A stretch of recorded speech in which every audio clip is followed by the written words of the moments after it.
এই অসাধারণ ম্যাজিক বলের মতো মাছের ডিমগুলো সেদিন মাছ করতে গিয়ে মাছের ভেতরে পেয়েছি। একজন ভাই কমেন্ট করে বলেছিল এই মাছের ডিমগুলো নারকেল দিয়ে পেঁয়াজ দিয়ে ভুনা করতে। আমার কাছে যদিও আজকে নারকেল নাই, তবে ডাবের মোটা শাঁস আছে, সেই ডাবের শাঁস দিয়েই আজকে এই চমৎকার মাছের ডিমগুলো ভুনা করব। আর এই ডিম ভুনা করার সময় আমি ব্যবহার করছি প্রায় 100 ml মতো ডাবের পানি। ডাবের পানির সাথে সমস্ত গুঁড়া মশলা মিশিয়ে আমি এই পেঁয়াজ কাঁচামরিচ ভাজার মধ্যে দিয়ে দিলাম। আর মাছের ডিমগুলো স্টিলের ছাঁকনি দিয়ে আমি ভালোভাবে ধুয়ে নিয়েছি। স্টিলের ছাঁকনি এজন্যই ইউজ করতে হয়েছে কারণ ধোয়ার সময় ডিমগুলো বারবার পড়ে যাচ্ছিল। যতটুকু পেরেছি ক্লিন করে এখন ভালোভাবে এটাকে কষিয়ে নিব। আর এই দিক দিয়ে আমি ব্লেন্ড করে রেখেছি সেই নারকেলের মোটা শাঁস। মাছের ডিমগুলো ভালোভাবে কষানো শেষ।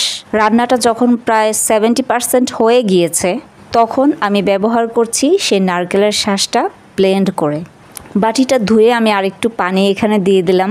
নারকেলের শাঁস, ডাবের পানি এইটা ব্যবহার করার কারণে টেস্টটা এত অসাধারণ হয়েছে আর এত ইউনিক হয়েছে বলার বাইরে। যাই হোক, ফাইনালি আমার রান্না শেষ, এবার খাওয়ার পালা। আমার আজকে খুব সিম্পল আয়োজন, শাক ভাজি, ঢেঁড়স ভাজি আর মাছের ডিম ভুনা। খেতে কিন্তু অসাধারণ টেস্ট হয়েছে।